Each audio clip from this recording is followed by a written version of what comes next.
Hi there everybody, this is Alshehaby. Today in our Photoshop tutorial we are gonna go through the most dilemma in Photoshop, and it's how to separate hair from background, especially if you have long or curly hair.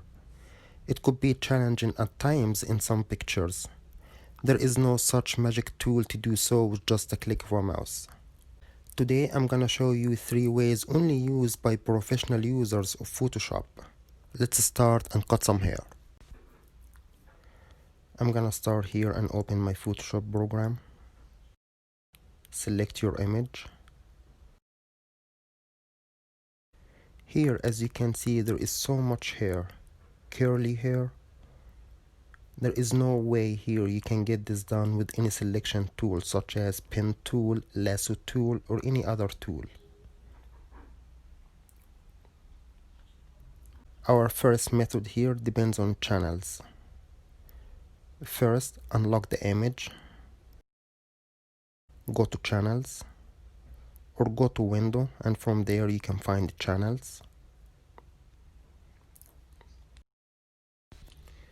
What I'm looking for here is trying to find the most contrast channel with the background. Here the blue channel got the most contrast, so I'm gonna duplicate this channel by dragging it here, or just right click on it and duplicate it. You can rename it if you wish so.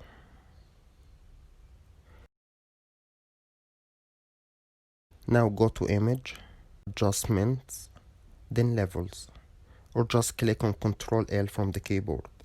What I'm trying to do here is to give my image a vivid contrast by increasing the black parts.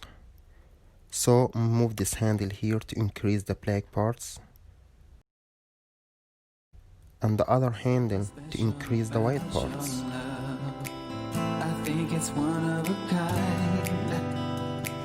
There's something special about your love. I want it all the time. There is still some white parts inside the image. Those parts will be removed when I apply my mask later on, so we need to get them black as well. Select your brush tool and make sure you have a black color on the foreground color and start darkening those white areas. No one makes me feel the sensation. Don't play hard to get my temptation. Got to have you now. I ain't waiting for long, girl, for long, girl. I need to let you know that I wanna make you more. So long, girl, so long, girl. Once you're done, press on Ctrl and click on the image to select it. Now go back to layers and click on your image, then click on mask. Now we have your original layer and the mask too.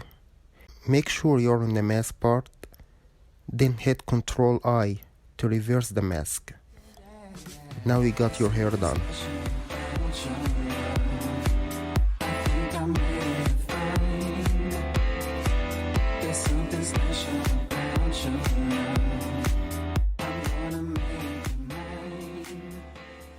Very good details.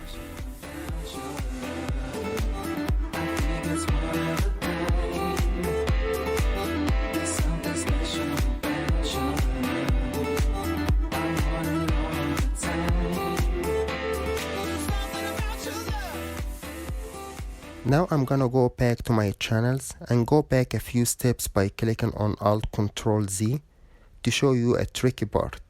What if you've missed some parts with the image and you actually got them removed with the mask, like the arm here? Don't freak out, even after you finish your mask, we can still fix that.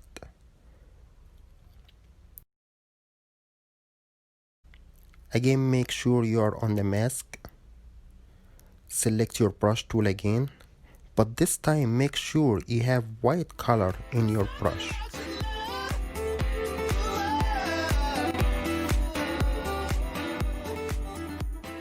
And just go over the missing parts and you will get them back again.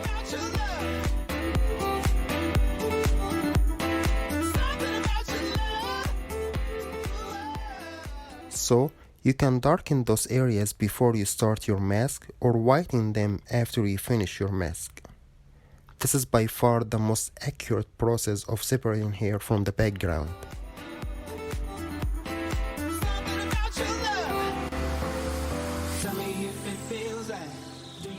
Now to our second method. Gonna select my image, go to layers and unlock it. Most of the photographers, if not all of them, using this method in their studios. Go to select, then color range. Here you have grayscale option. Move this handle a little bit to increase the darkness of your object and to increase the contrast. Now just select the white color, that's what you want to remove. You can also remove or change the grayscale and just set it on none. It's the same. Still select the white color from the image and simply hit delete from your keyboard.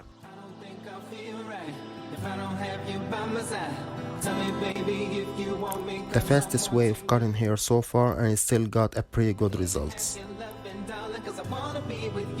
Come on, girl, come on, girl. I need to let you know that I wanna make you moan. So long, girl, so long, girl. You'll feel it when I hold you. Now to our last but not least method. Select your image, unlock it. I'm gonna duplicate it in case if I messed it up, I can have a copy later on. This time I'm gonna use the eraser tool, but not the regular one. I'm gonna use the background eraser tool. Once you select it, make sure of a few steps before you start using it. First, the foreground color is matching the hair color. Second, the background color is matching the background's color that you want to remove. Third, check this icon on top here and make sure it says do not erase the foreground swatch color, which we already set earlier as the hair color. Next, set the tolerance here on any value between 60 and 70. Then make sure you activate this tool right here where it says sampling once. What we're gonna do right here is to click once anywhere on the background and hold your click and move your mouse over the hair. What it does here, it only removes the background color and keeps the foreground color, which is already set as the hair color. If you found out that you're removing hair as well with the background, you can just go back and reduce the tolerance a little bit. Move over your image this way. Make sure you always click somewhere in the background first to select a tone color from the background and keep moving over the hair.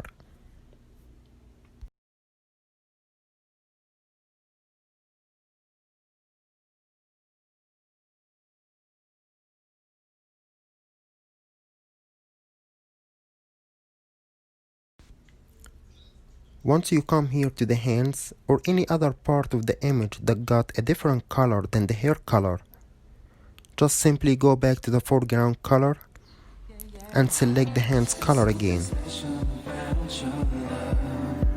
I think I'm ready to find there's something special about your love.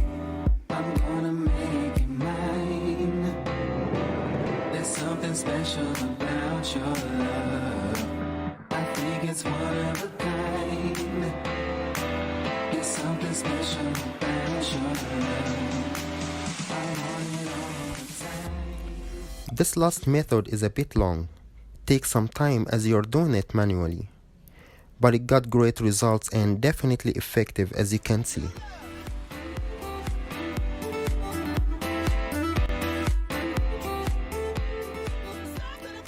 That was our tutorial today. 3 different methods to separate hair from background effectively. I have a lot more in my stash. There is weekly tutorials in Adobe Photoshop, Adobe Illustrator and Adobe After Effects, and more programs coming soon. Stay tuned. Thanks for watching. Have a great day. Bye bye.